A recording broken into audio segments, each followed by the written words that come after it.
every crew member that works on the railroad has to have Western region timetables.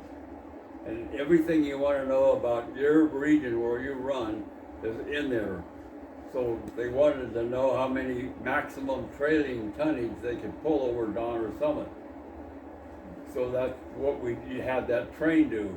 And they gave us the book, and there's everything that every employee carries these things. For anything they want to know, all they have to do is they have to look it up in here.